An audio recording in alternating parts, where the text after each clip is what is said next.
The storms left a lot of damage in parts of Minnesota and western Wisconsin. Let's take a look at some of the footage that Sky 4 brought us last night. Not good. No reports of serious injuries, but we do know of at least 2 to 3 dozen buildings that were damaged in Peirce County, Wisconsin alone. So much tree damage out there as well. Let me show you the area we're talking about. We'll be talking about St. Charles. You see that in the south part of your map. Parent tornado reported in that area. Worst damage, though, we've seen on farms near Spring Valley and Martell, Wisconsin. And that's where Kylie Bearse is live this morning at a farm near Martell. Good morning, Kylie. Good morning, Jason. Yeah, the cleanup continues today, and there's quite a bit to clean up here. We're standing among pieces of what used to be a shed. I actually just walked over here and found the door to the shed. And to give you an idea of where this came from, the original shed, where it stood, right over there. So it traveled several yards to get over here. That truck that was parked inside at the time lost several of its windows. There's a lot of damage here. We're also seeing some of those trees down. And then we also have a cattle feeder completely not only turned on its side, but it traveled about 20, 30 yards to get there. So this is one of the areas where they believe that suspected tornado came down. But we also want to show you nearby Gilman as well. And this is where the Forsyth family was just coming home. They were actually celebrating 32 years of marriage. They were out at an anniversary dinner as that storm came through. Their dog, though, Reggie, was home at the time when the wind blew out the windows and that caused the garage there to collapse. The Forsyths, as you can imagine, very happy to find their dog safe inside. Got down here and made sure the dog was okay, and we're good. Sure. This was the garage. My truck was sitting outside, yeah, it hooked onto the house. But the house, like I said, has a little bit of damage. Windows are out, but there's some water damage inside, and there's a lot of windows, 2 windows blown out. So.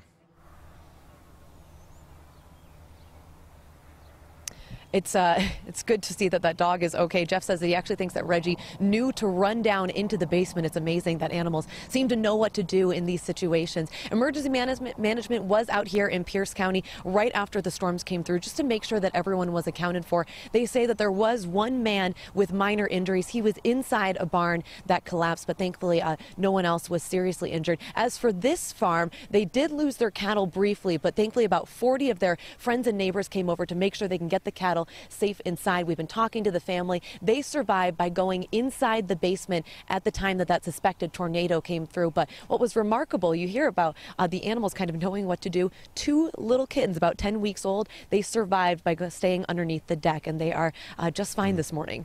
Just fantastic. Crazy. All right, Kylie, thank you. Iowa saw its share of severe weather as well. At least 1 tornado touching down in the southwestern part of the state yesterday afternoon. Nobody was hurt, but that storm did damage some homes. Funnel cloud dropped as several tornado warnings were issued across the state yesterday. Morning storm teams are going to be out assessing the damage after at least 3 suspected tornadoes touched down. There's damage across southeastern Minnesota and western Wisconsin. This is some of the worst damage that we saw from Sky 4 last night. You can see shingles and debris strewn all over the yard at this home in Peirce County, Wisconsin. The wind appears to have blown this SUV right out of the garage and onto its side on the lawn. Just incredible. An apparent tornado also hit the ground near St. Charles, Minnesota. But the most significant damage we've seen is on farms near Spring Valley and Martell, Wisconsin. Kylie Bearse spent the morning on a farm there and has more.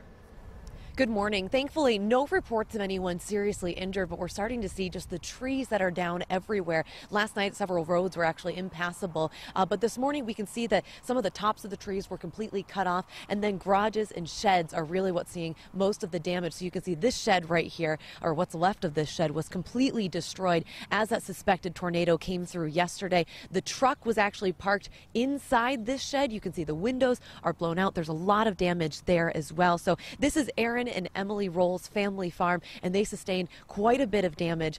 Aaron was actually at a nearby dairy barn when he got the alert on his phone last night. He went outside and saw the funnel cloud and then immediately called his wife, who was home with their kids. My husband called me right away, and he said that there was a storm coming. He saw it touch down about a mile west of here, and I needed to get to the basement.